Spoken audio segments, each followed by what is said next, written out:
Este é o Antagonista Mais, a melhor versão do site mais influente de política do Brasil. Nele, você tem acesso privilegiado aos nossos jornalistas e às análises nos podcasts exclusivos de Diogo Mainardi, Mário Sabino, Cláudio Dantas e da nossa redação.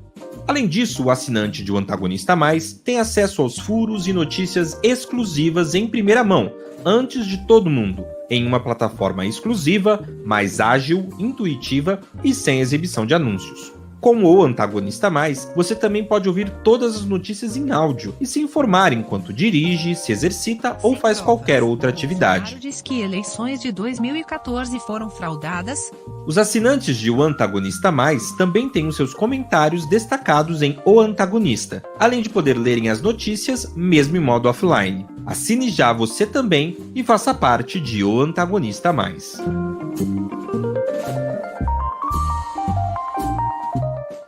Parabéns a Cruzoé, a essa equipe maravilhosa, fazendo um aniversário de 3 anos. É um marco maravilhoso para essa equipe, mas nós é que somos presenteados com esse tipo de informação que a gente recebe. Mais 300 anos para todos vocês. Eu cresci lendo jornais e revistas. Considero que a imprensa livre tem um papel decisivo na formação da cidadania e na consolidação da democracia. A imprensa deve ser livre e plural. Parabéns, Revista Cruzoé. Revista Cruzoé, 3 anos, parabéns. E parabéns à imprensa livre. Uma imprensa que tem que lutar cada vez mais para poder manter suas opiniões e principalmente a sua investigação. Cumprimento vocês e convoco a todos que me assistem nesse momento a prestigiar cada vez mais a imprensa independente nesse país.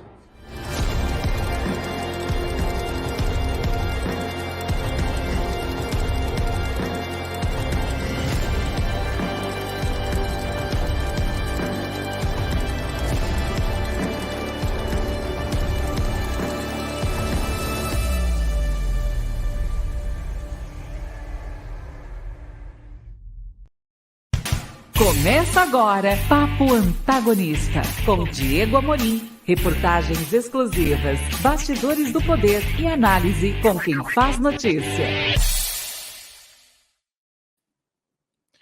Muito boa noite, hoje é quarta-feira, 14 de julho de 2021, eu sou Diego Amorim, seja muito bem-vindo a mais um Papo Antagonista, este programa que vai ao ar de segunda a sexta, sempre às 6 horas da tarde, às vezes com um pouquinho de atraso, quando o dia está muito cheio, muita notícia, a gente vai se virando aqui para manter você sempre bem informado.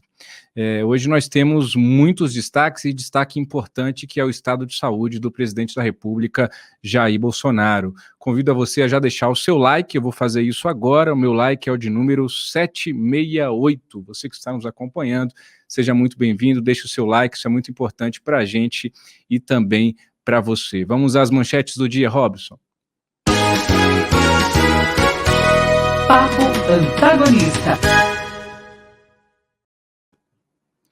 No programa de hoje você vai ficar sabendo de todos os bastidores e todos os detalhes do estado de saúde do presidente da República, Jair Bolsonaro, que está neste momento sendo transferido para São Paulo, onde muito provavelmente será submetido a uma cirurgia de emergência.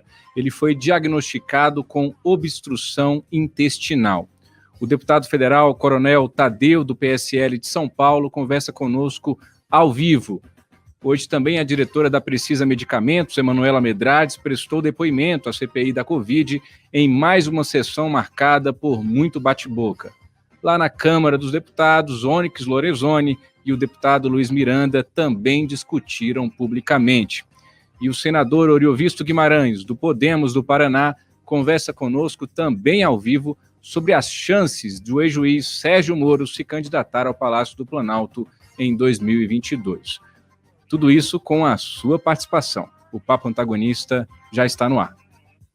Papo Antagonista, com Diego Amorim. Reportagens exclusivas, bastidores do poder e análise com quem faz notícia.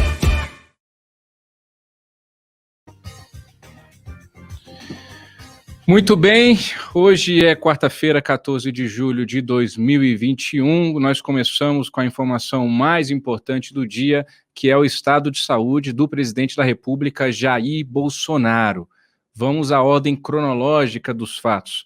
Nos últimos dias, Bolsonaro vinha apresentando um soluço repetitivo nas suas entrevistas, nas conversas com apoiadores em frente ao Palácio da Alvorada, nas cerimônias no Palácio do Planalto, enfim, Bolsonaro vinha soluçando com muita frequência e ele mesmo estava se queixando, ele próprio estava se queixando desses soluços intermináveis.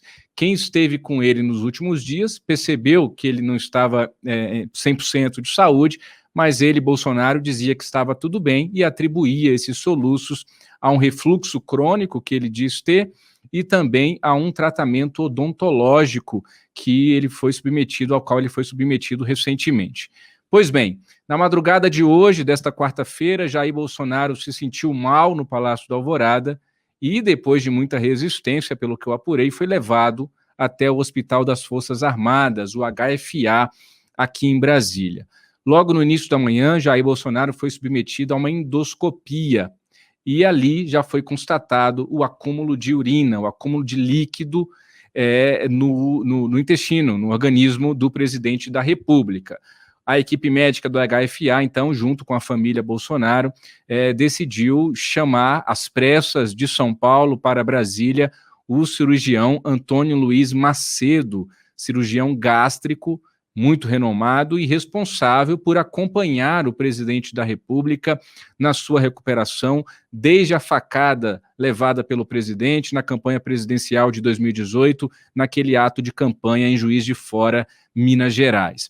O próprio Macedo foi, inclusive, o responsável pelas cirurgias de Jair Bolsonaro após o atentado que o presidente da República sofreu em 2018. Macedo, então, chegou a Brasília, ao HFA, fez uma nova bateria de exames em Jair Bolsonaro e ficou constatada obstrução intestinal. Um dos senadores que tem muito acesso ao Palácio do Planalto e com quem eu conversei agora há pouco, antes de entrar no ar, me disse que ficou tudo obstruído, está tudo obstruído dentro do presidente da República e muito provavelmente ele vai precisar ser submetido a uma cirurgia de emergência logo nas próximas horas. Jair Bolsonaro, então, foi transferido às pressas para São Paulo por determinação do médico que o acompanha, o cirurgião gástrico Antônio Luiz Macedo. Jair Bolsonaro foi numa ambulância, uma UTI móvel do HFA até a base aérea do aeroporto de Brasília e em um avião presidencial, um avião da FAB, Jair Bolsonaro está neste momento voando em direção à capital de São Paulo, onde muito provavelmente será submetido a essa cirurgia. Quem conversou com Flávio Bolsonaro, filho do presidente, senador da República, pela manhã e agora no fim da tarde, percebeu que há uma preocupação mais acentuada do entorno do presidente nas últimas horas. Assessores palacianos estão pedindo para que o presidente não seja incomodado, tem muita gente ligando, querendo saber informações mais detalhadas, e estão pedindo para deixar o presidente descansar e se recuperar. Ao longo do programa de hoje, a gente vai trazer mais novidades, mais detalhes, mais bastidores do estado de saúde de Jair Bolsonaro, que, segundo me disse agora há pouco, um político, um deputado da base de apoio do governo, é considerado grave e requer cuidados. Qualquer cirurgia de emergência, se não fosse tão grave assim, me disse essa fonte, não seria necessário levar às pressas o presidente da República de Brasília para São Paulo. A gente vai continuar tratando desse assunto, obviamente, ao longo do programa de hoje. Você fica conosco, mas neste momento nós já estamos conectados com o deputado federal Coronel Tadeu, do PSL de São Paulo. Coronel Tadeu já está conosco, me escuta? Deputado, que o senhor tem de informação sobre o estado de saúde do presidente da República? O senhor é um deputado da base do governo, é muito próximo do presidente, do entorno do presidente. O que o senhor sabe do estado de saúde do presidente? O que chegou ao senhor desde o início da manhã desta quarta-feira, por gentileza? Digo, apenas as notícias que chegam pela imprensa mesmo. Ele tem um problema, provavelmente uma nova obstrução no intestino, né? E isso é considerado grave, né? Algo que preocupa a gente mesmo. Então, nesse momento, eu tenho muito pouca informação, estou vendo aqui o que os colegas às vezes postam no grupo de WhatsApp nosso, né? A gente sabe que ele vai ter que ficar uns dias recolhidos no hospital mesmo para fazer uma avaliação, se vai ser preciso ou não uma cirurgia, por enquanto não tem essa confirmação. E eu, como cristão e como espírita, eu só peço a Deus que abençoe as mãos que operam, as mãos que cuidam da saúde humana, para que proteja o nosso presidente em mais esse desafio. Ao que tudo indica, ainda é reflexo, né, do atentado que o presidente sofreu na campanha de 2018, né, deputado? A própria nota que a Secretaria de Comunicação da Presidência da República divulgou hoje, a segunda, até aqui, já são 5 notas oficiais divulgadas, 5 não, perdão, 2 notas oficiais divulgadas, perdão. Nessa segunda, atribui-se essa questão da obstrução à facada, é ainda uma consequência disso, ao que tudo indica. Essa informação que o senhor está vendo aí também circular?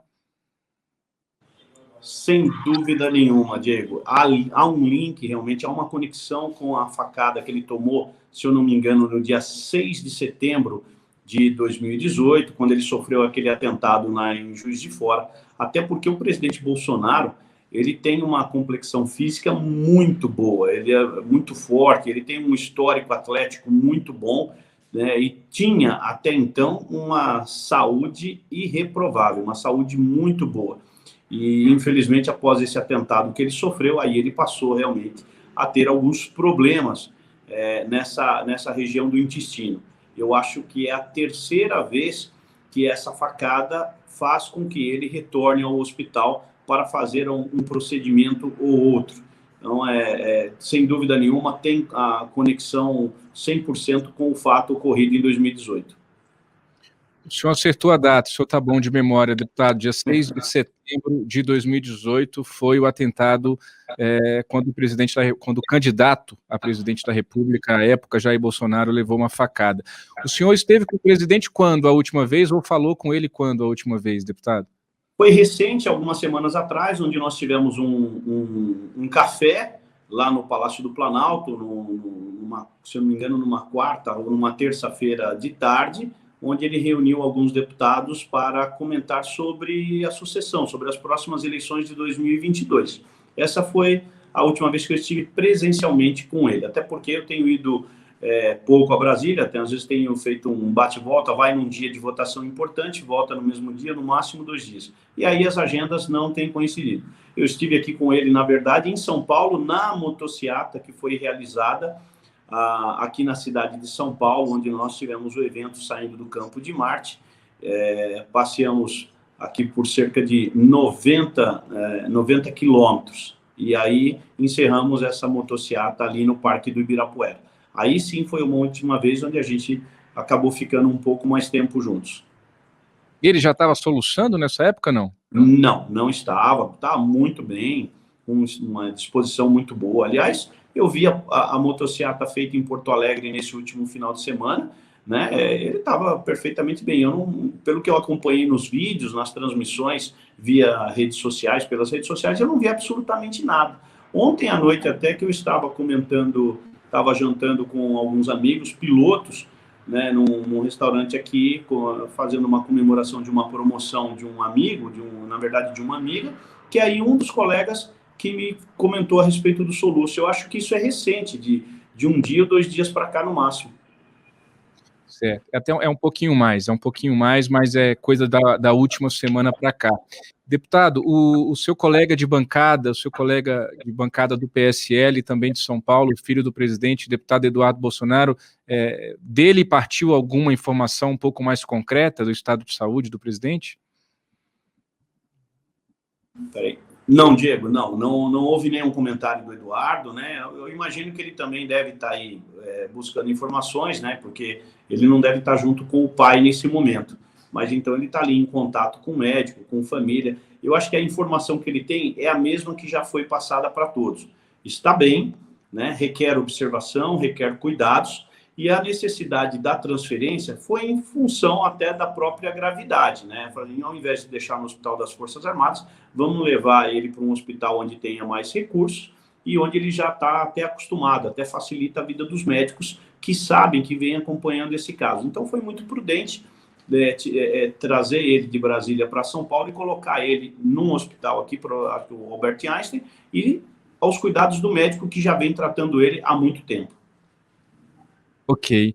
Deputado, eu adoraria conversar sobre outros assuntos com o senhor, e eu vou aproveitar que o senhor está aqui conosco no Papo Antagonista. É claro que hoje o assunto mais importante não poderia ser diferente ao estado de saúde do presidente, mas aproveitando a sua disponibilidade, o seu aceite do convite de última hora, faço questão de dizer aos nossos espectadores, muito obrigado, deputado. Eu aproveito para lhe perguntar sobre o partido do presidente, né? Os senhores que são base de apoio do presidente estão aguardando essa decisão sobre filiação partidária. Nós estamos em julho de 2021, os senhores precisam começar a pensar já nas eleições do ano que vem, se é que já não estão pensando, e até agora o presidente da República não tem um partido, né? Está tentando ali fechar um acordo com o Patriota, mas a situação lá já foi para a justiça e não parece tão simples. O que o senhor tem a me dizer sobre isso? Há alguma previsão nova de decisão em relação à filiação partidária de Bolsonaro? O que você falou confere, Diego. Há uma confusão muito grande no Patriota. Nós não sabemos se essa confusão será resolvida, ficará a bom termo, e também não sabemos se iremos para o Patriota. Mas existem conversas com outros partidos, existe o plano B, o plano C e o plano D, viabilizando uma candidatura para o presidente Bolsonaro em 2022 e também para a atual bancada de deputados federais que acompanham o presidente Bolsonaro e querem acompanhá-lo, inclusive no número, na legenda. Provavelmente isso aconteça em breve. O senador Flávio Bolsonaro que vem conduzindo essas conversas, até porque o presidente tem inúmeras outras atividades para realizar, então, portanto, ficou a cargo do senador Flávio Bolsonaro construir essa aliança com o partido para 2022.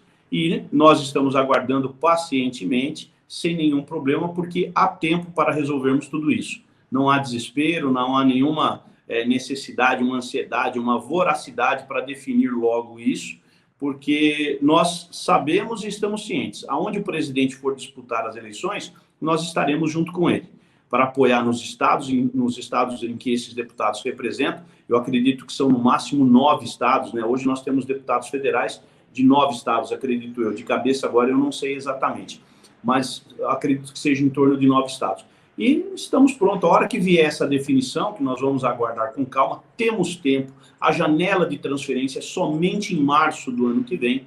É claro que a gente já está buscando as nossas alianças nos estados, né? Eu, por exemplo, já estou buscando candidatos a deputado estadual em diversas regiões do estado de São Paulo, para que a gente possa montar um time forte para a campanha de 2022, né? E repetir a onda Bolsonaro, em especial aqui em São Paulo, que levou 4.400.000 votos na chapa de deputado federal e o equivalente a isso, se eu não me engano, 4.100.000 votos na chapa de deputado estadual. Então, é um bom número de votos numa eleição como essa.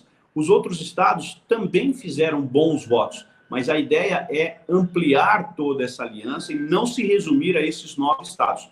A ideia é lançar candidatos a deputado federal e deputado estadual nos 27 estados. 26 estados mais o Distrito Federal. Ok.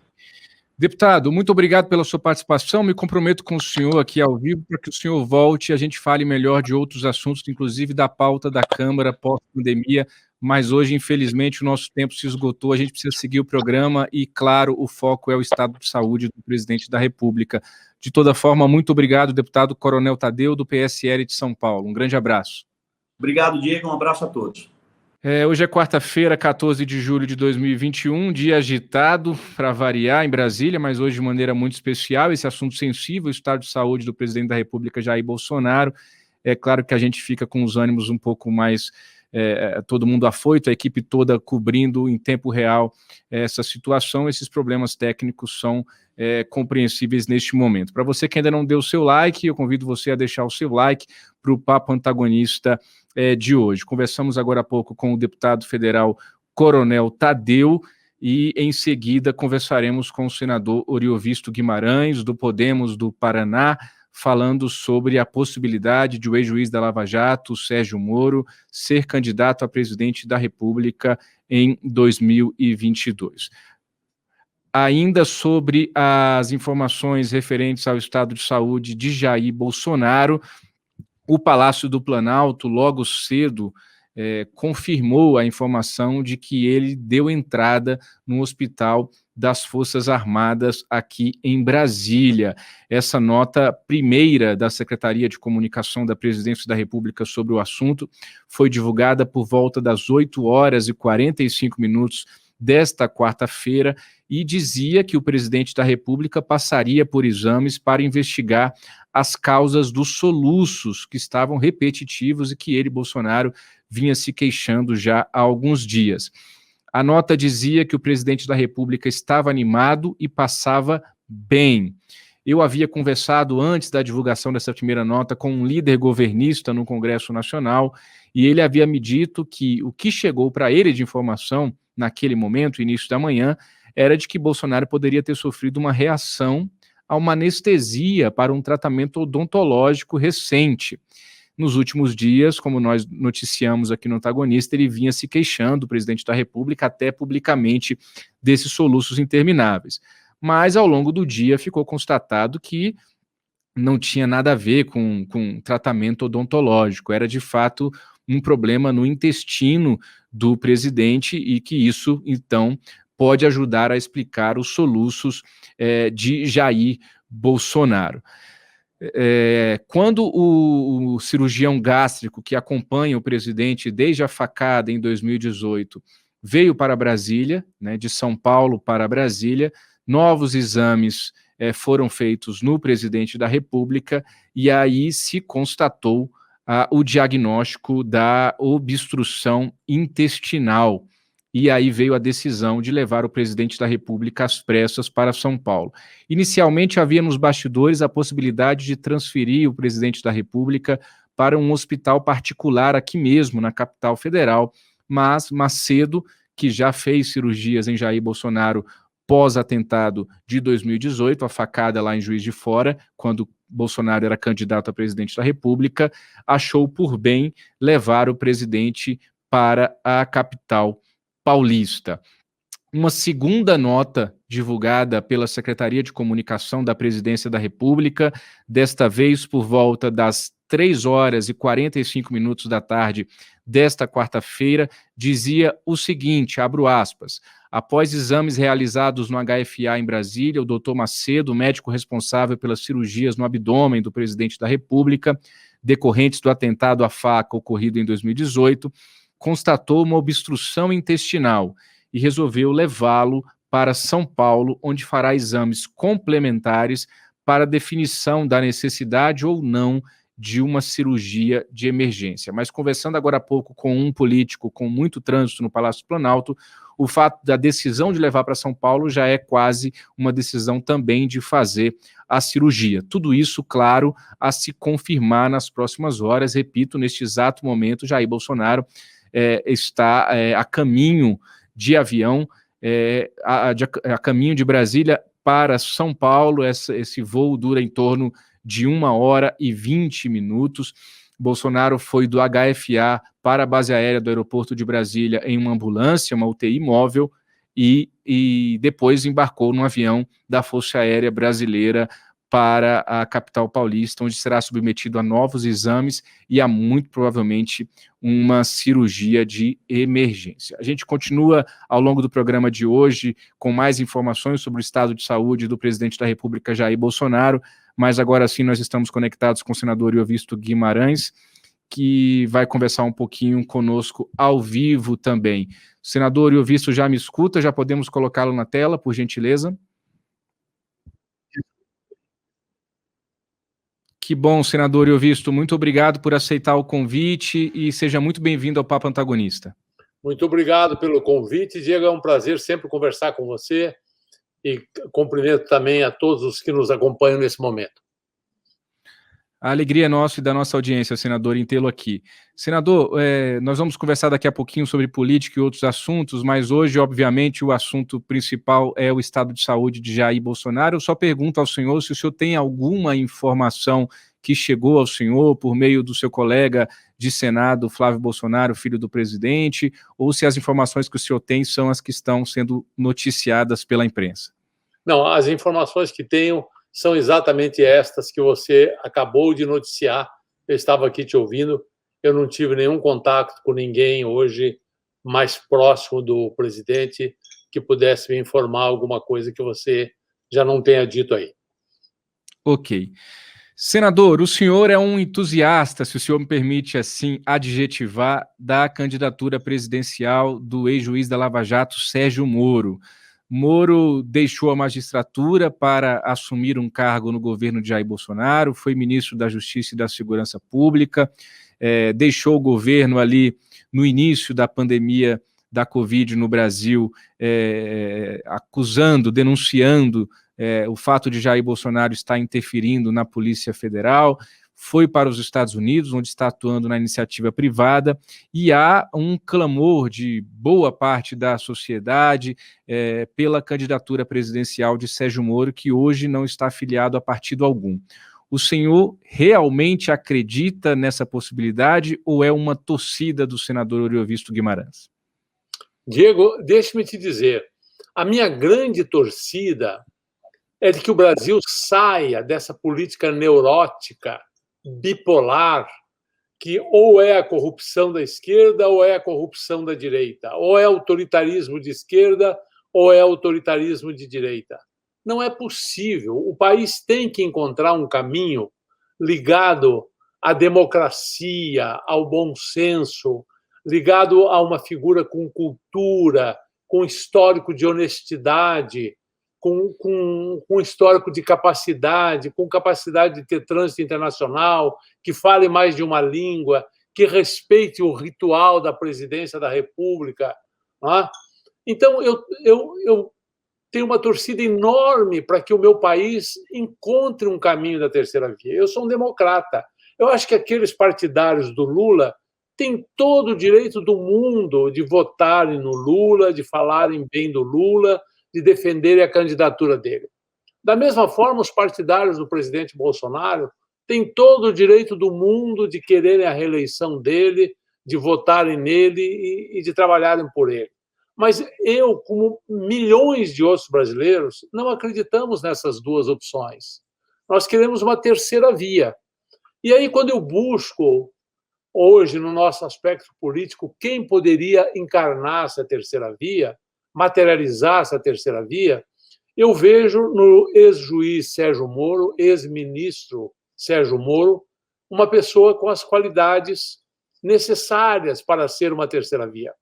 É um homem que tem uma vasta cultura, tem cursos no exterior, foi um juiz exemplar, tem um histórico de ética na sua vida impressionante, foi um belíssimo ministro da Justiça, tanto que o Bolsonaro, uma das primeiras medidas que fez foi convidá-lo para ministro da Justiça e foi aplaudido quando o convidou por todo o Brasil. Não é? Ele hoje está afastado da política. Aliás, ele nunca foi político. É mais uma coisa com quem eu me identifico com ele, porque eu também nunca fui político. E eu torço muito para que ele aceite esse convite. Temos falado com ele, eu falei com ele, Álvaro Dias falou com ele, Renata, presidente do meu partido, falou com ele. Ele até hoje não disse não, o que faz com que a gente continue insistindo. É claro que a hora que eu disser assim, não quero ser candidato, não me atormentem mais, vou cuidar da minha vida privada, vou continuar trabalhando nesse trabalho que eu estou fazendo, e provavelmente está ganhando muito mais do que ganhava como juiz. E se for presidente, vai ganhar menos, principalmente ele, que é um cara que vive realmente daquilo que ganha. Não é? Então, a hora que ele disser não, eu vou continuar lutando por uma terceira via, vou buscar outro nome. Mas enquanto ele não disser não, eu vou continuar insistindo com ele, pedindo que ele venha para o meu partido, pedindo que ele seja candidato à presidência da República do Brasil. Aproveito para informar para os nossos espectadores que o ex-juiz Sérgio Moro está no Brasil, né? Depois que deixou o governo, ele foi morar nos Estados Unidos, onde trabalha na iniciativa privada, mas ele está aqui no Brasil, chegou nos últimos dias, teve uma passagem aqui por Brasília, onde tinha um almoço marcado com a deputada Renata Abreu, presidente nacional do Podemos, e também vai a Maringá visitar familiares, que é a sua terra natal, e também está com um encontro marcado aí no fim dessa semana com o senador Álvaro Dias, ainda a confirmar essa agenda política. Senador Iovisto, eu escutei certa vez de um experiente político, não está exercendo mandato atualmente, mas ele me disse o seguinte: olha, Diego, o Sérgio Moro é hoje o maior inimigo de Brasília, né, no sentido figurado de Brasília, no mundo político. Eu entendo. E hoje Moro virou inimigo, né? Era um inimigo já dos petistas, por motivo óbvio, em razão do seu trabalho à frente da Lava Jato, e após ter deixado o governo de Jair Bolsonaro, também virou alvo dos chamados bolsonaristas. Ou seja, a sua rejeição, ela vem de um lado e de outro dessa polarização política que o senhor acabou de nos lembrar, infelizmente, que existe e condená-la.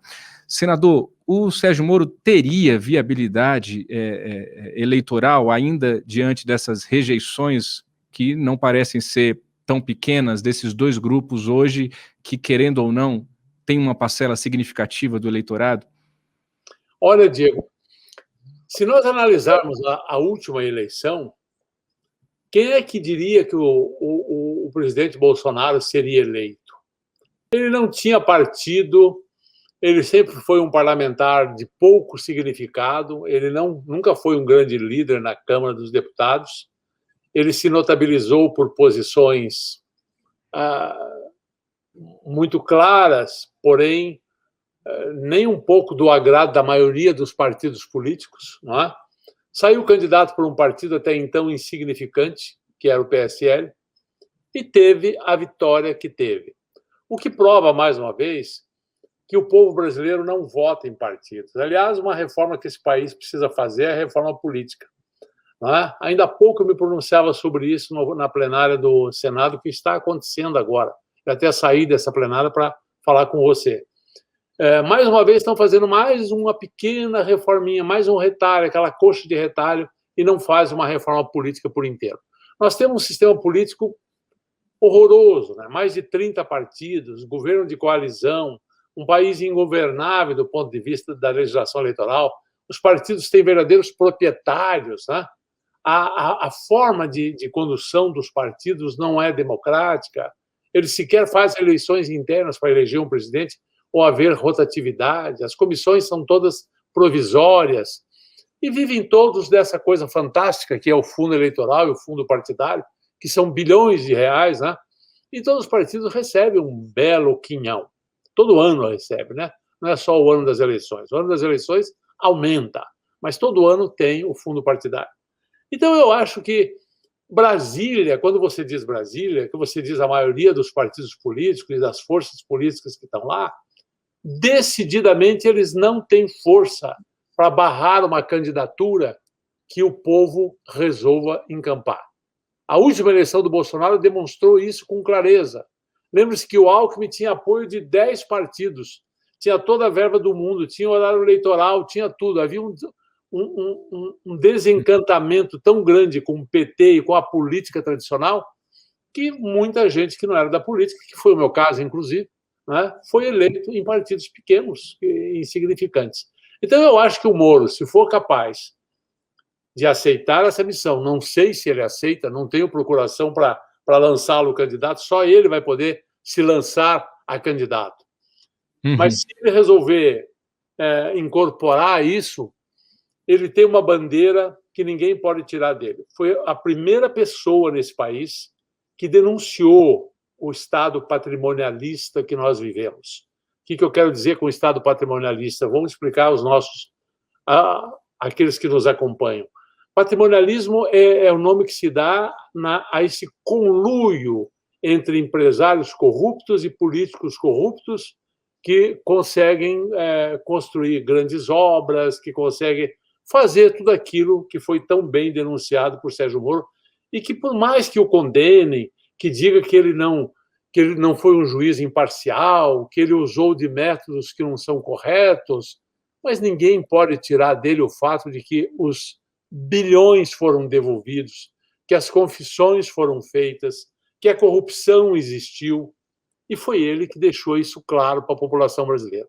Se ele souber usar essa bandeira, eu acho que ele tem uma possibilidade enorme de ser eleito presidente da República.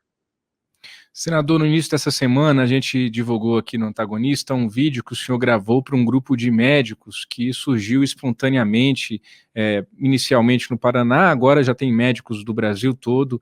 Eles montaram um grupo para incentivar essa candidatura do Moro.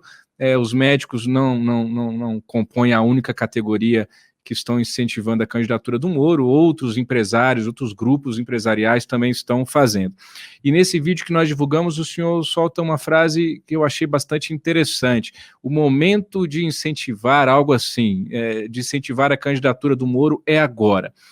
Lhe pergunto, nesses últimos dias a gente está vendo a turma do centro, que está buscando uma terceira via, intensificar as suas reuniões, mas quando eu converso com os presidentes desses partidos, eles preferem deixar a decisão de candidatura única ou não para o início do ano que vem. Querem que os partidos possam ter o seu espaço para apresentar os seus nomes. O PSDB, por exemplo, vai ter as prévias somente no fim de novembro. O que o senhor pensa desse timing de uma decisão de Sérgio Moro, né? O senhor fala que se a candidatura dele se impor e tiver esse apoio da sociedade, não tem jeito, vai atropelar o mundo político. E até faço uma ponderação importante, que é a seguinte: o senhor fala que Bolsonaro derrotou Geraldo Alckmin, que estava ali com 10 partidos, toda a turma do Centrão com ele. Hoje essa turma está toda com Bolsonaro, né? Hoje esses partidos estão todos na base de apoio de Jair Bolsonaro. Se você pega a coletiva do Alckmin aqui em Brasília, no dia que ele anunciou a grande aliança dele, e tira uma foto ali, todos que estão ali naquela foto hoje estão na base de apoio de Jair Bolsonaro. É impressionante como essa turma é camaleão e eles vão se adaptando. Mas enfim, feito o meu comentário, o que o senhor pensa do time da decisão de Moro? Se isso ficar muito para frente, não pode atrapalhar? Então, só para completar o teu comentário, que eu achei espetacular. Esses mesmos que estavam apoiando o Alckmin e que hoje apoiam o Bolsonaro, eles também apoiaram Lula. Eles sempre apoiam o governo, não é? E eu acho que enquanto o brasileiro não aprender a votar no sentido de que nós não vamos salvar esse país apenas elegendo um presidente, nós precisamos renovar o parlamento, renovar a Câmara dos Deputados, renovar o Senado.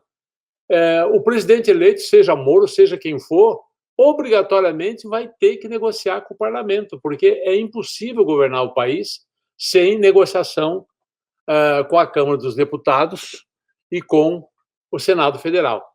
E sem respeitar o Supremo, né? São 3 poderes, não há como. O povo é o responsável por pelo menos 2 poderes desses que ele elege diretamente, que é o Legislativo e o Executivo. Moro, se for eleito, vai ter que ter muita sabedoria para lidar com isso. Não se corromper, mas aprender a fazer política, aprender a conversar com todos esses partidos. Quanto ao time, eu acho que política não admite espaço vazio. Quanto antes o Moro se decidir, quanto antes ele ocupar esse espaço, melhor. Eu acho, ele fala em outubro, novembro, no máximo, ele promete uma resposta para nós. Eu acho que realmente é o limite, porque daqui a pouco outro caminho, outro toma esse espaço e daí fica ainda mais difícil para ele. Eu acho que ele deveria, sim, assumir essa posição, mas esse é o meu pensamento, né? Talvez o time realmente seja outubro, novembro, até o final do ano eu acho que está de bom tamanho.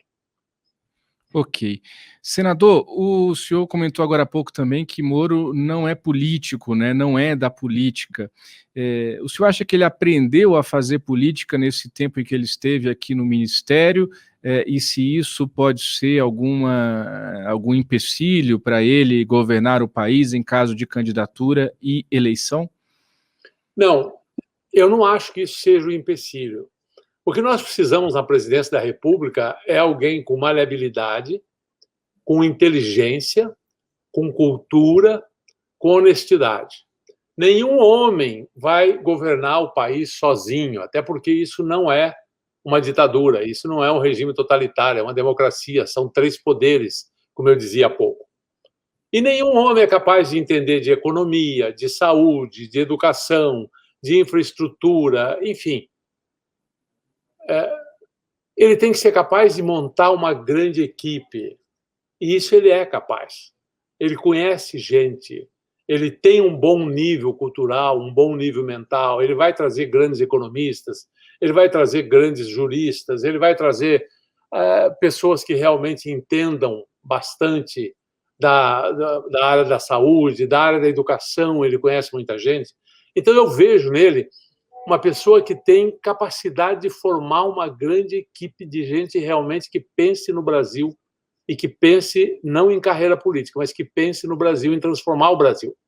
E é claro que ele vai ter que trazer políticos que conversem com os outros políticos e que façam esse meio de campo para ele. Não é? Eu diria para você hoje que tem uns 20 senadores no Senado, que é onde eu atuo, que poderiam perfeitamente fazer isso para o Sérgio Moro. Eu, inclusive, sou um deles, poderia perfeitamente conversar com os meus colegas e tal, sem me perder, sem subordinar o governo a fazer coisas erradas, mas negociar, ter diálogo com os partidos, ter diálogo com a realidade política que nós temos hoje, porque sem esse diálogo, nem ele, nem nenhum presidente vai conseguir governar o Brasil. Senador, interessante também que muitos presidenciáveis, possíveis nomes dessa chamada terceira via, conversando nos bastidores comigo, eles dizem que não vão se colocar agora com aquele receio de todo político de começar a ser alvo de críticas, de ataques, e o tempo na política ele é um pouquinho diferente do tempo da vida normal, então eles acham que é muito tempo ainda, até outubro de 2022, para um eventual nome que surja ficar sendo metralhado até a próxima eleição. No caso do Moro, eu acho que ele já está todo metralhado de todos os lados, né? Ele se colocar agora ou se colocar mais para frente não vai fazer muita diferença. Quem tinha para atacar o Moro já atacou e já está atacando, e não é de hoje. Concorda? Concordo, sim. Eu acho que todos que não gostam do Moro já usaram toda a munição que tinha e inventaram mais alguma que não existe, né? Até tiro de festinha ele levou, e muitas. E vai levar sempre. Todo mundo que sai candidato a presidente da República, seja o Lula, vai levar bordoada, seja o Bolsonaro, vai levar bordoada, já estão levando, não é? E existe toda... A gente sempre se esquece disso.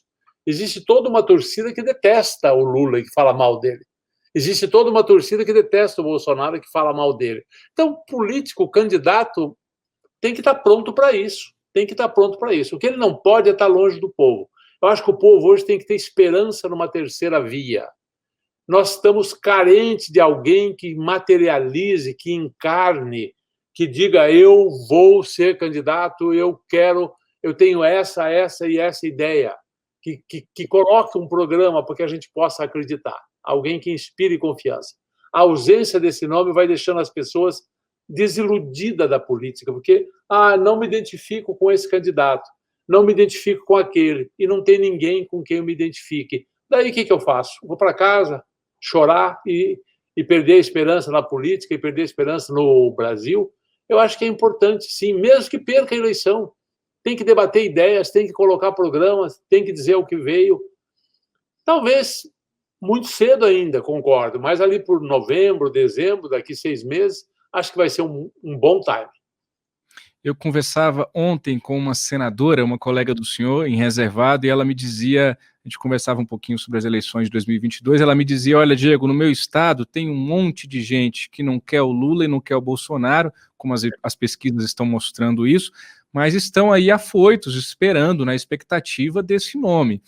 E aí, quem votou no Bolsonaro não vota no PT nunca mais.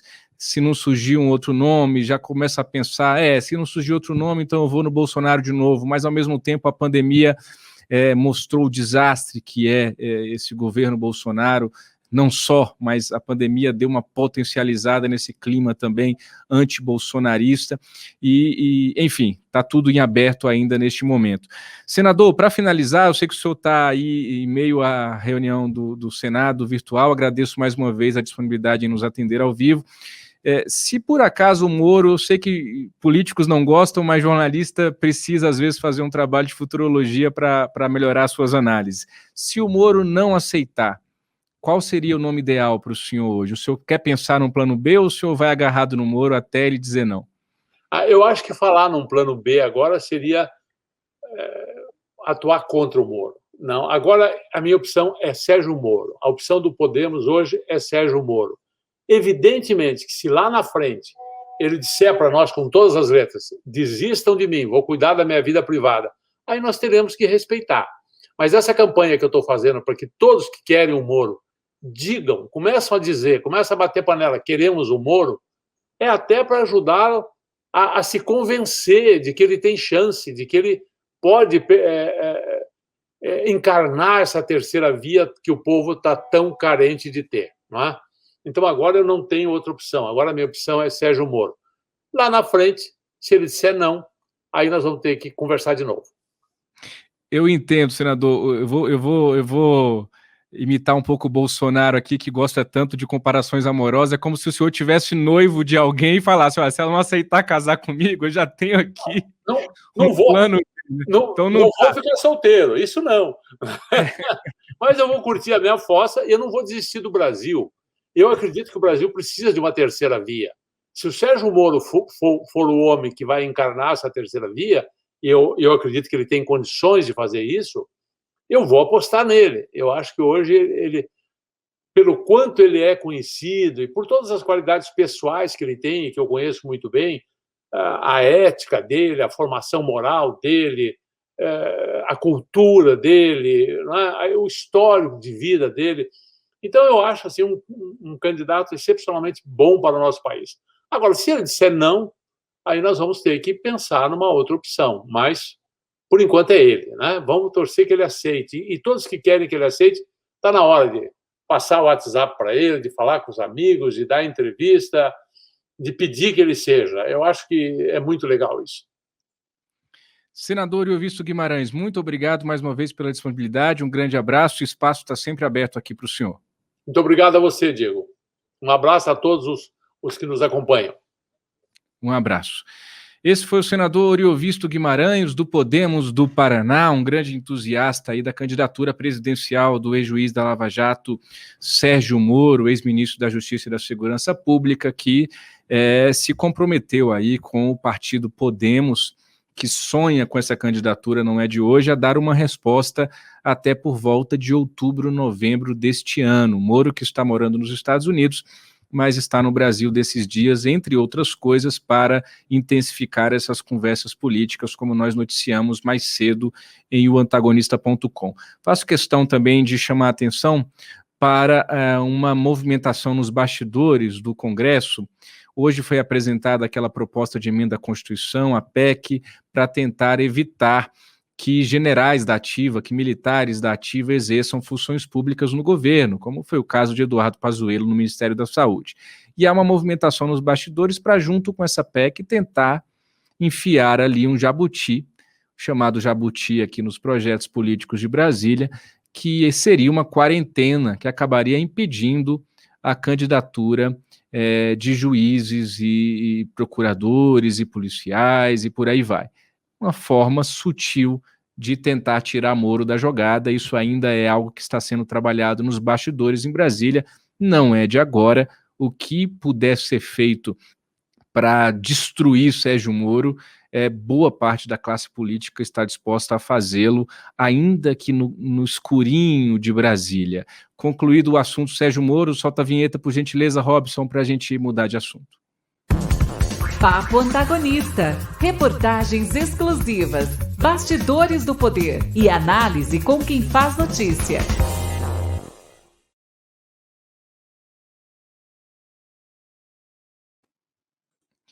Muito obrigado pela sua companhia neste Papo Antagonista de hoje, quarta-feira, 14 de julho de 2021. Se você ainda não deixou o seu like, eu convido a fazê-lo. Já estamos com 2.600 likes, tem muita gente assistindo a gente agora. Você que ainda não deu o seu like, é muito importante para você e para a gente você deixar esse joinha aí. Eu já deixei o meu no início do programa e você pode dar o seu joinha e também se inscrever no canal para você que ainda não é inscrito no canal de Um Antagonista. Mantendo também a nossa relação franca e transparente, todas as quarta-feiras o Mário Sabino participa conosco do Papo Antagonista. E muito infelizmente hoje, pela segunda quarta-feira seguida, Mário, que é sócio fundador de Um Antagonista, está cheio de compromissos relacionados ao nosso site e hoje, infelizmente, também não pôde participar, mas está tudo bem, se tudo der certo, na quarta-feira que vem, Mário Sabino estará aqui ao vivo no Papo Antagonista. Eu entendo quem está sentindo falta, os comentários de Mário Sabino, sempre certeiros, nos ajudam muito a entender todo esse imbróglio político e dos bastidores de poder aqui em Brasília. Quarta-feira que vem, então, Mário Sabino de volta ao Papo Antagonista. O dia dele é este, toda quarta-feira.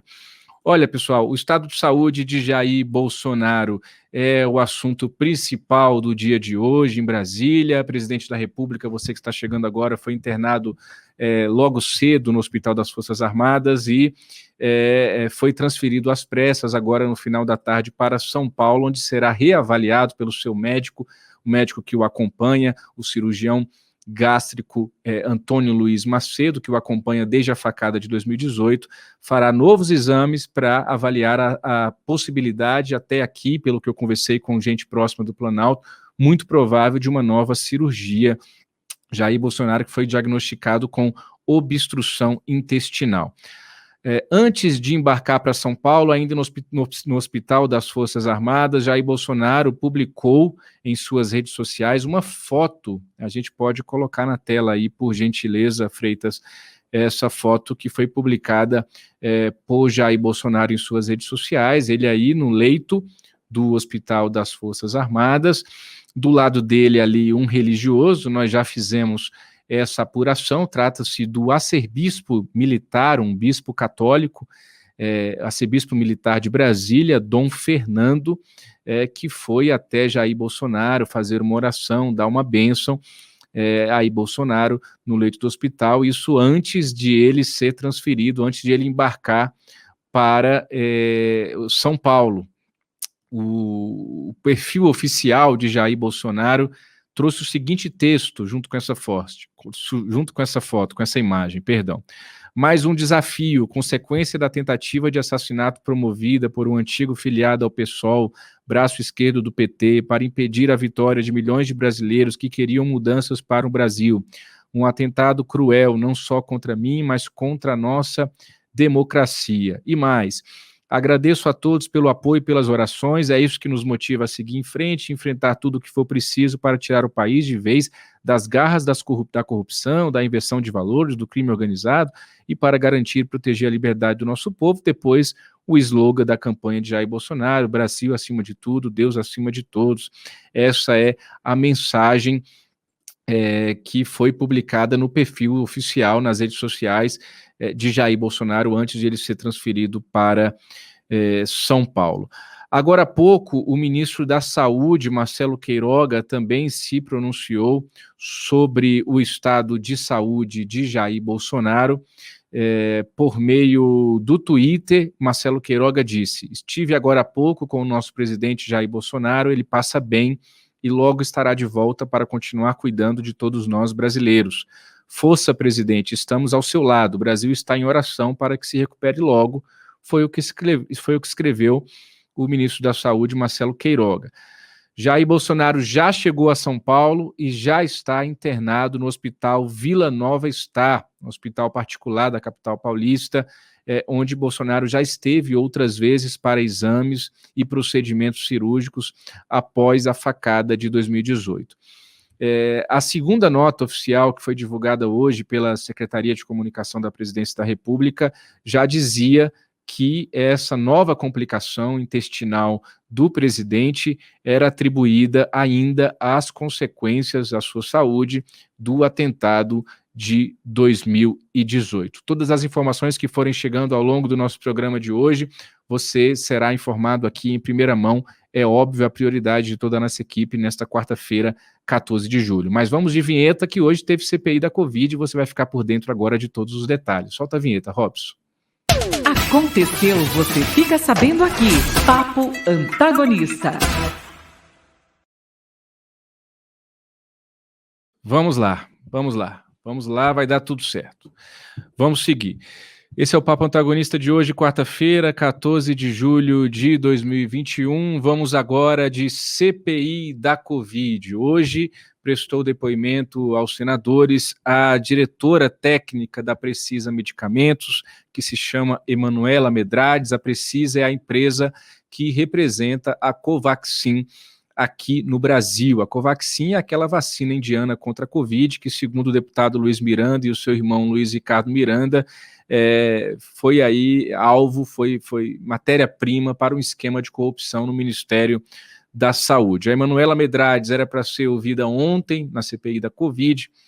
Ela disse que não ia falar nada, então os senadores acionaram o Supremo Tribunal Federal. O presidente da Suprema Corte, o ministro Luiz Fux, então deu a resposta para a CPI, dizendo que ela poderia ficar em silêncio, mas somente nas perguntas cujas respostas poderiam incriminá-la. Fora isso, a CPI poderia fazer a sua avaliação, se ela poderia ou não ficar em silêncio. Ontem à noite a sessão foi retomada e Emanuela Medrades disse que estava exausta. Pediu, portanto, aos senadores para que o depoimento não fosse continuado na noite de ontem.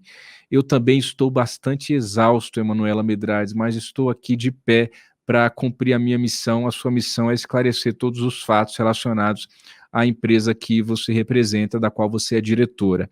Hoje, então, Emanuela Medrades voltou à CPI da Covid, devidamente orientada por seus advogados de defesa.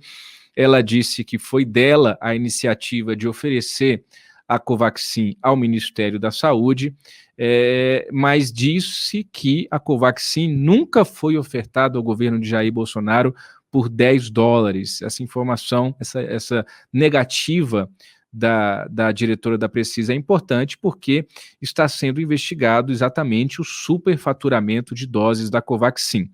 A Emanuela nega que esse valor de $10 por dose tenha sido mencionado nas negociações com o governo brasileiro. A gente vai assistir agora a esse momento. Freitas.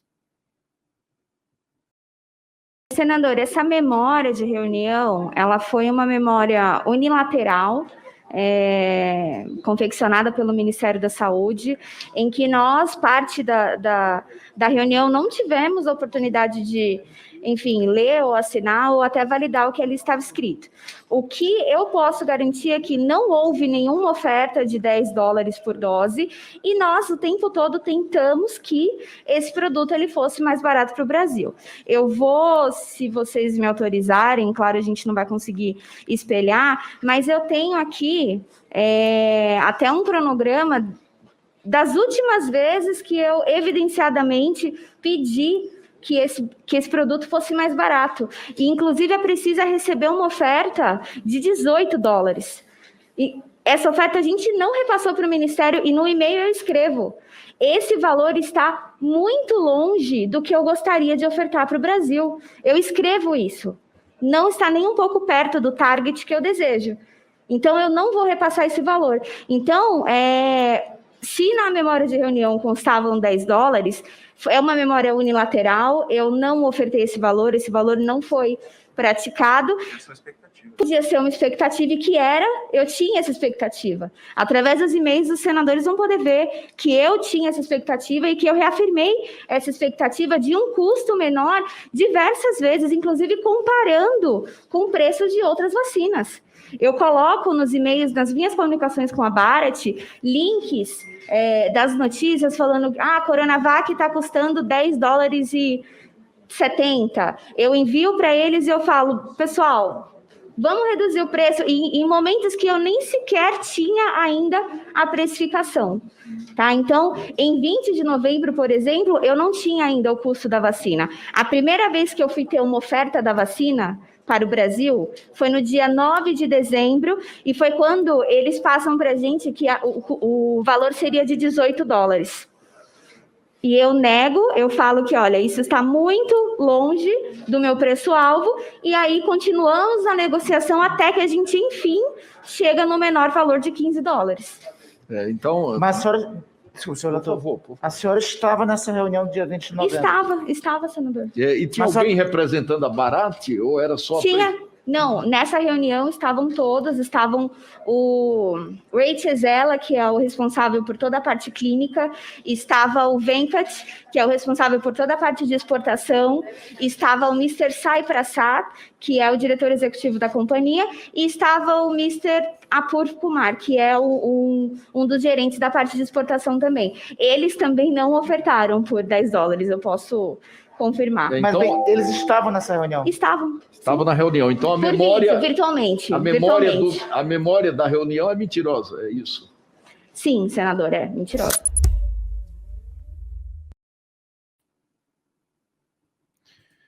Muito bem. Além disso, a Emanuela Medrades, diretora técnica da Precisa, negou influência do Itamaraty nessas tratativas com o governo, que, segundo ela, começaram em junho deste ano. Disse que desconhece as relações de Ricardo Barros, deputado federal, líder do governo Bolsonaro na Câmara, e de Silvio Assis, um conhecido lobista da capital federal, com a empresa da qual ela é diretora técnica, Precisa. Disse que enviou a Invoice, aquela nota fiscal internacional, apenas em 22 de março, e o ministro Onyx Lorenzoni, naquela coletiva lá, apresentou um documento do dia 19, escancarando mais uma vez, no mínimo, digamos, falhas nessa narrativa, e a diretora da Precisa também provocou o presidente da CPI da Covid, Omar Aziz, dizendo que ele também incluiu emendas na medida provisória que facilitou a compra de vacinas, incluindo a compra da Covaxin. Qual é o contexto disso? É que, como o antagonista já noticiou, o deputado Ricardo Barros foi autor de uma emenda crucial nessa medida provisória que acabou facilitando a aquisição, o contrato, pelo menos, com a Covaxin, para a aquisição da vacina indiana Covaxin. Ricardo Barros é o nome que Jair Bolsonaro teria mencionado como alguém que teria participação nesse suposto esquema de corrupção no Ministério da Saúde, quando ele, Jair Bolsonaro, foi alertado pelos irmãos Miranda desse caso.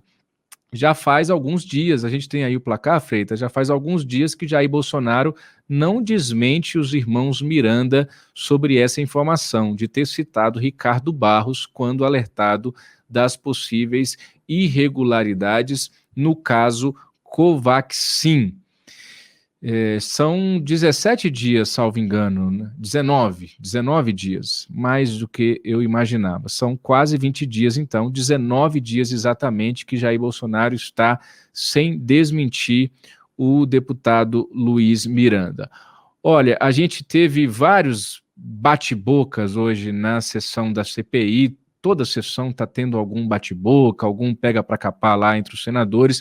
Hoje a gente teve vários, vou poupá-los de assistir a todos esses bate-bocas, mas alguns deles precisam ser registrados. Por exemplo, entre Alessandro Vieira, senador do Cidadania de Sergipe, que é delegado e é suplente da CPI da Covid, tem participado ativamente da comissão, e Flávio Bolsonaro, filho do presidente da República, que nem sequer é integrante da CPI, mas que estava hoje lá para, mais uma vez, provocar o seu tumulto.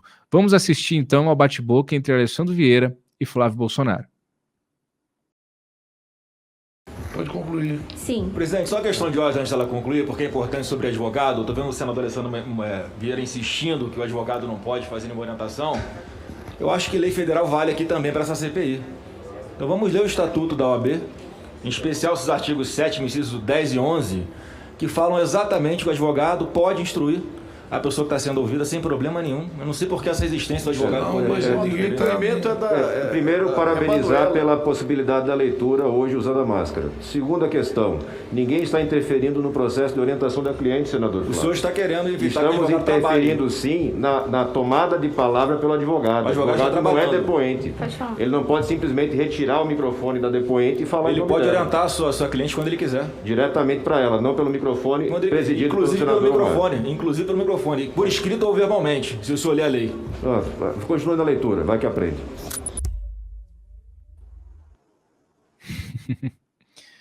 Tá aí.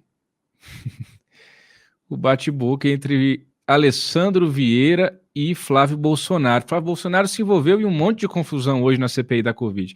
É essa a intenção dele ali. O papel do Flávio Bolsonaro é tumultuar a CPI da Covid. Mais do que defender o seu pai Jair Bolsonaro e o seu governo, é tumultuar a CPI, porque assim ele ganha likes, ele ganha curtidas, ele provoca auê na base de apoio de Jair Bolsonaro nas redes sociais.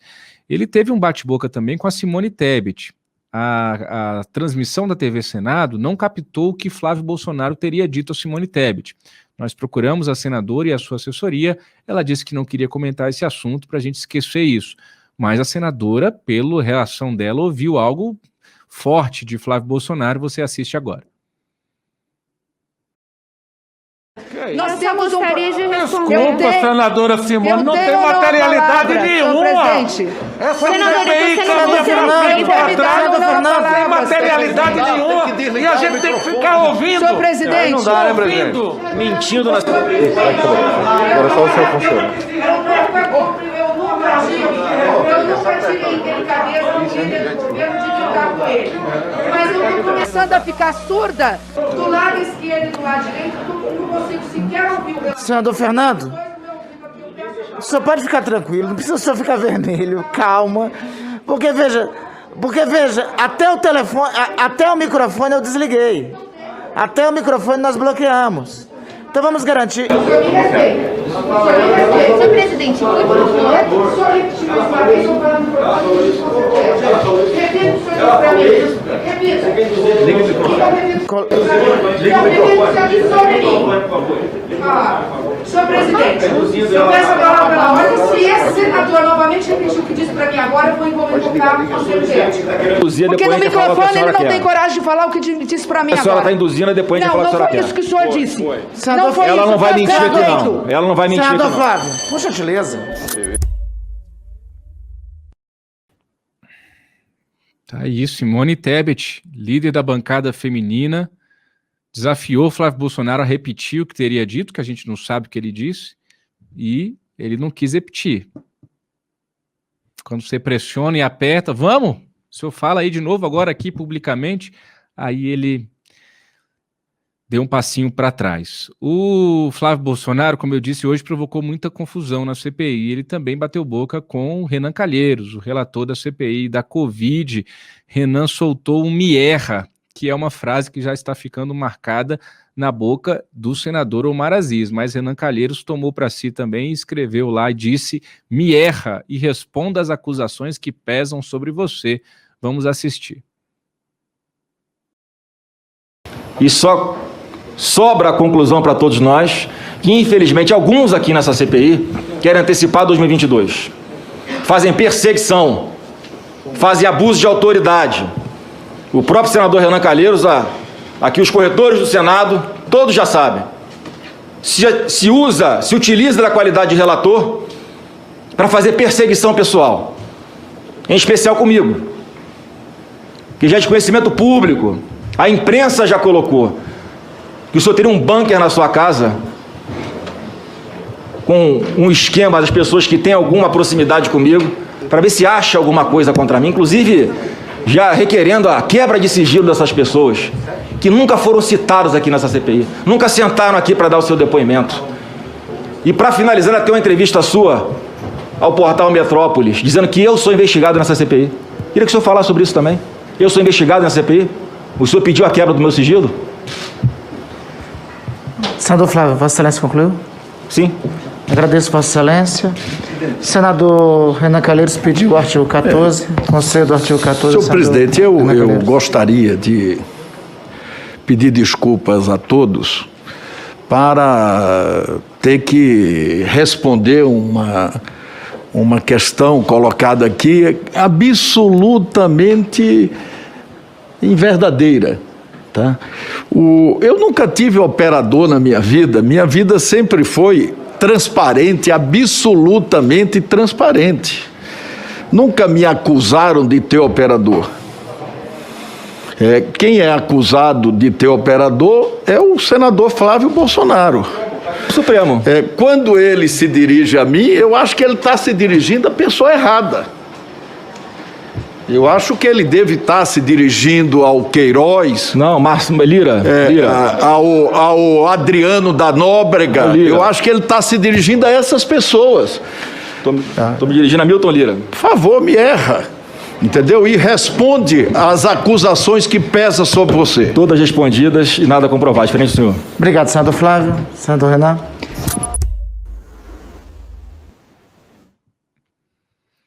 Para hoje também estava previsto o depoimento do Francisco Maximiano, que é o diretor responsável pela Precisa, acima da Emanuela, qual é o sobrenome dela? Midrades, Emanuela Midrades, diretora técnica da Precisa. Ocorre que esse depoimento do Maximiano acabou ficando para agosto, para depois do recesso. O relator Renan Calheiros disse hoje também que a CPI vai trabalhar durante o recesso parlamentar, mas na análise de documentos, nessa pilha de documentos que chegou à CPI. Para a gente concluir esse assunto de bate-boca, de confusão, teve uma sessão hoje em uma comissão na Câmara dos Deputados e ficaram frente a frente ali o Onyx Lorenzoni e o deputado Luiz Miranda. É claro que não ia dar certo, né? Você assiste agora. Se é verdadeiro que o tal do invoice foi conduzido até a audiência com o presidente no dia 20, o que nós já mostramos aqui, que por uma perícia, por uma ata notarial, a empresa que gerou esse invoice, ela está documentando de que ele não chegou antes do dia 22. Olha a lógica. Por que é mesmo que o irmão manda o invoice mostrado pelo próprio irmão no dia 22? Com este áudio. Solta o áudio, por favor. Fala, maninho. Então, recebi a invoice da empresa para trazer essas vacinas, né? Para aí, recebi. Não é recebemos, é o anterior. Recebi. 22 de março. Continua, por favor. Primeiro detalhe. No contrato, tem duas empresas que assinaram o contrato. Uma que é lá fora, no exterior, e outra que é uma representante legal dela, uma distribuidora aqui no Brasil. A invoice que eles mandaram não é de nenhuma dessas duas. É outra empresa diferente. Outro detalhe é que eles falam que o pagamento é 100% antecipado. Eu marquei assim, até circulei pra você ver. Eu marquei. 100% antecipado o pagamento. Não foi, nós marcamos. Outro eu marquei detalhe, antes, eu marquei agora. É que o Incoterm, que é o acordo internacional entre o importador e quem está comprando, é FCA. E FCA, quem paga frete e seguro, é o importador. Então, pensa num prejuízo que vai ser. Outro detalhe é que no contrato fala que são 4 milhões de doses da primeira entrega. Só que no médio, só que na invoice já não é 4 milhões. É um quantitativo bem menor. Se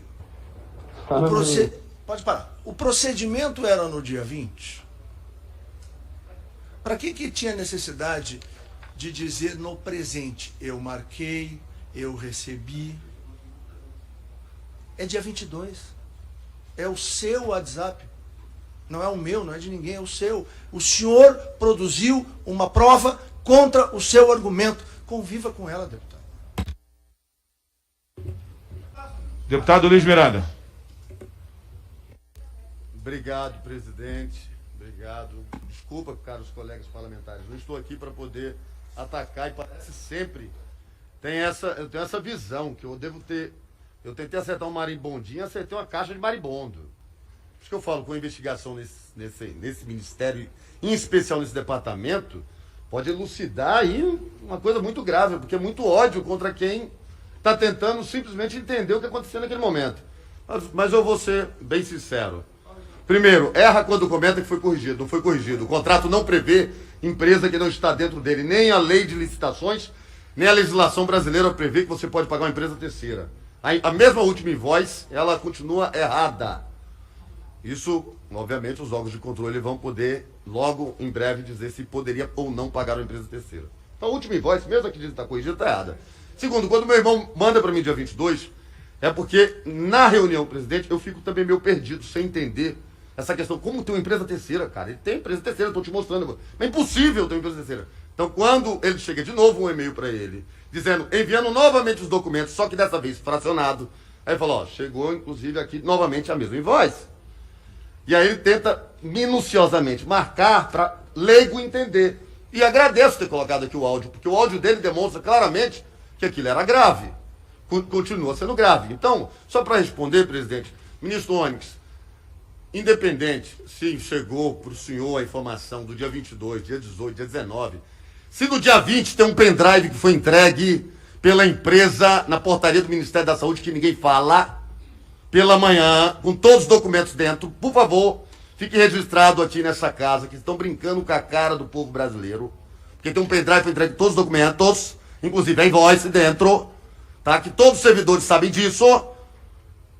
Independente disso, era grave. Essa história vai longe ainda, né? Essa história vai longe ainda. Onyx Lorenzoni e Luiz Miranda, eu só queria chamar a atenção para isso, são do mesmo partido, Partido Democratas. E o ACM Neto, presidente do DEM, disse que por enquanto não vai se meter, vai deixar os dois se resolverem sozinhos. Vamos de vinheta para a gente mudar de assunto. Você que ainda não deixou o seu like, ainda pode fazê-lo. Estamos nesse momento com 3.300 likes, eu já dei o meu, você pode dar o seu também. Solta a vinheta, Robson, por gentileza. Papo Antagonista. Reportagens exclusivas, bastidores do poder e análise com quem faz notícia. A gente fala agora da participação do ministro Marcelo Queiroga em uma sessão na Câmara dos Deputados hoje e em seguida concluímos o programa atualizando você das últimas informações sobre o estado de saúde do presidente da República, Jair Bolsonaro. Antes disso, Marcelo Queiroga hoje disse que o presidente não gosta de máscara, ele anda sem. A gente sabe disso, não precisava o ministro da Saúde nem ter dito. Mas vamos ouvir Marcelo Queiroga. Em relação ao parecer de uso de máscara, eu já falei, o presidente da República está muito satisfeito com o ritmo da campanha de vacinação. E ele me cobra. Não é? Como é que está a vacina? Nós precisamos antecipar a vacinação, porque o presidente não gosta de máscara, todo mundo sabe, ele anda sem máscara, não é? Do ponto de vista geral, né? Não só do ponto de vista sanitário. Não é? Então ele me perguntou a partir de que momento a população já podia ficar sem máscara. E eu disse, presidente, temos que fazer estudos. Então, depois que esses estudos estiverem concluídos, que eu já solicitei a quem de direito, que é o Departamento de Ciência e Tecnologia, vamos poder emitir um parecer. Né? Porque eu acho que todos nós queremos tirar essas máscaras.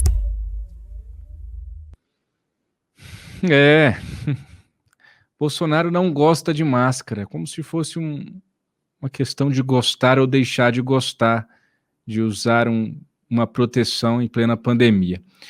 Marcelo Queiroga, nessa mesma audiência, disse que recebeu Ricardo Barros, como tem recebido todos os parlamentares, negando assim qualquer influência do líder do governo Bolsonaro na Câmara, que já foi ministro da Saúde na sua gestão. E Marcelo Queiroga também disse que não conta com as doses de vacinas oferecidas pelo consórcio. Não conta com a Covaxin, não conta. Marcelo Queiroga diz que não conta com a Covaxin, a vacina indiana que está no alvo aí desse escândalo todo das vacinas do Ministério da Saúde. Hoje teve notícia boa. O governador de São Paulo, João Dória, anunciou que a mortalidade caiu 46% entre março e julho em São Paulo. É claro, reflexo do avanço na vacinação. E o secretário de Saúde do Estado de São Paulo disse que a vacinação contra a Covid deverá, de fato, ser anual. Esses estudos estão em andamento, mas desde o início da pandemia, né, se falava já nessa possibilidade de nós termos que nos vacinar anualmente contra a Covid. Eu ainda não me vacinei, porque o governador Ibanez Rocha é muito incompetente, para além de todo o desastre da gestão da pandemia do governo federal. Vamos em frente, soltamos vinheta e a gente volta atualizando as informações do estado de saúde de Jair Bolsonaro. Papo Antagonista, reportagens exclusivas, bastidores do poder e análise com quem faz notícia.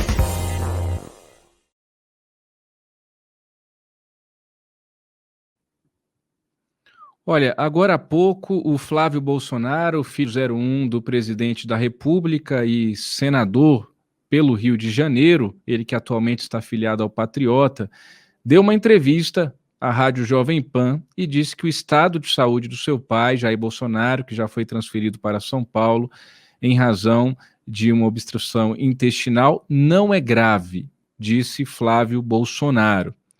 Segundo ele, o pai chegou a ser entubado em uma unidade de terapia intensiva no Hospital das Forças Armadas aqui em Brasília durante o dia.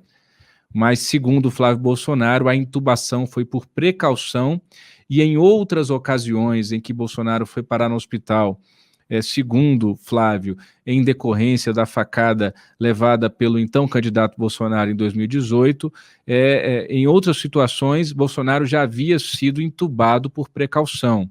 Disse o seguinte, Flávio Bolsonaro, à Rádio Jovem Pan, agora há pouco, abro aspas, ele foi submetido a uma endoscopia e alguns exames de imagem, onde foi constatado o entupimento do intestino, com muito líquido já no estômago. Ele foi para uma unidade de terapia intensiva, chegou a ser entubado, sim, para evitar que ele broncoaspirasse o líquido. Isso já havia acontecido em cirurgias passadas por precaução, nada de grave, segundo Flávio Bolsonaro. Segundo ele, o presidente vai ficar em observação por alguns dias. Eu vou pedir para o Freitas colocar agora na tela, por gentileza, a nossa notícia que está no alto do portal de O Antagonista. Também você que é o nosso assinante do A Mais, está vendo essa notícia em destaque. É uma notícia que eu escrevi pouco antes de entrar no ar aqui ao vivo, depois de ouvir 3 políticos com trânsito no Palácio do Planalto. A gente pode ver esses detalhes agora aí na tela, você que está chegando agora. Os 3 políticos que eu ouvi, deputados e senadores com trânsito no Palácio do Planalto, me disseram há pouco que as informações que chegam a eles dão conta de que o estado de saúde de Jair Bolsonaro requer muitos cuidados e é considerado grave, ao contrário do que disse publicamente o senador Flávio Bolsonaro. Um deputado, vice-líder do governo Bolsonaro na Câmara, me disse o seguinte: se não fosse grave, gravíssimo, não precisaria transferi-lo às pressas para São Paulo, é preocupante. Um senador que está em contato permanente com o presidente me contou toda essa história, afirmou que Jair Bolsonaro se sentiu mal ainda na madrugada desta quarta-feira, 14 de julho, e após, segundo essa fonte, relutar em procurar um médico, foi convencido a ir até o Hospital das Forças Armadas, aqui em Brasília. Logo cedo ele foi submetido a uma endoscopia. Essa informação bate com a informação dada agora há pouco por Flávio Bolsonaro, que então esse exame identificou acúmulo de líquido e outros materiais, o que pode ajudar a explicar os soluços do presidente. O entorno do presidente, então, decidiu chamar o cirurgião gástrico Antônio Luiz Macedo, que mora em São Paulo. Ele é um médico responsável por acompanhar Bolsonaro desde a facada durante a campanha de 2018. Macedo pediu novos exames, pelo que eu apurei, e constatou-se, então, a obstrução intestinal. Foi esse o diagnóstico de Jair Bolsonaro na tarde de hoje, confirmado em uma nota oficial da Secretaria de Comunicação da Presidência da República. Além disso, Macedo determinou que o presidente fosse transferido imediatamente para São Paulo, onde já chegou e está internado no hospital particular Vila Nova Star, onde já esteve em outras ocasiões. E onde, muito provavelmente, era a informação que eu tinha até então, deveria passar por uma cirurgia de emergência para tentativa de desobstrução. Essa cirurgia ainda não está confirmada, ainda não está oficializada. Nas próximas horas, claro, a prioridade de toda a nossa equipe de O Antagonista, certamente também da equipe da Cruzoé, é acompanhar o estado de saúde do presidente. Quem esteve com Bolsonaro na última semana percebeu que ele não estava em boas condições de saúde, mas o presidente, daquele jeito dele, dizia que estava tudo bem e atribuía esses soluços intermináveis, que dava para perceber nas entrevistas, nas conversas com apoiadores, nas cerimônias do Palácio Planalto. Bolsonaro atribuía os soluços a um refluxo gástrico e a um tratamento odontológico pelo qual ele passou recentemente. Quem conversou com o senador Flávio Bolsonaro pela manhã e agora no fim da tarde, me disse em reservado que percebeu uma mudança no tom do filho aí diante dessa decisão de levar Bolsonaro às pressas para São Paulo. Segundo essas minhas fontes me disseram, o Flávio Bolsonaro já admite nos bastidores que a situação é delicada, mas repito, agora há pouco, o Flávio Bolsonaro deu uma entrevista à Jovem Pan, dizendo que o estado de saúde do pai não é grave, mas confirmou que Bolsonaro chegou a ser entubado em um leito de UTI no Hospital das Forças Armadas. Um senador com trânsito no Palácio Planalto ainda me disse: os médicos tentaram tranquilizar o entorno do presidente ao longo do dia, mas é claro que uma situação dessas, assim, de emergência, preocupa. Nós vamos continuar acompanhando o desenrolar de toda essa história do estado de saúde de Jair Bolsonaro, que, repito, já está internado no Hospital Vila Nova Star, em São Paulo. Muito obrigado pela sua companhia hoje. Quantos likes nós temos até aqui? 3.500 likes. Muito bem, muito obrigado a todos vocês que nos acompanharam. Hoje tivemos 2 entrevistas ao vivo. Hoje, infelizmente, Mário Sabino não pôde estar conosco, mas se tudo der certo, todas as quartas-feiras tem Mário Sabino ao vivo aqui com as suas análises, seus comentários certeiros. Muita gente dizendo que ele faz falta e faz mesmo, mas quarta que vem, se tudo der certo, Mário Sabino, depois de 2 semanas fora do papo, volta para conversar conosco ao vivo. Mais uma vez, peço desculpas pelos nossos problemas técnicos, tenho certeza que o Rodrigo Freitas e toda a equipe não terá nada mais de importante para resolver nas próximas horas e nos próximos dias do que a gente solucionar de vez esses problemas para que você tenha esse programa de qualidade sem nenhuma interrupção. Um grande abraço, até amanhã e tchau.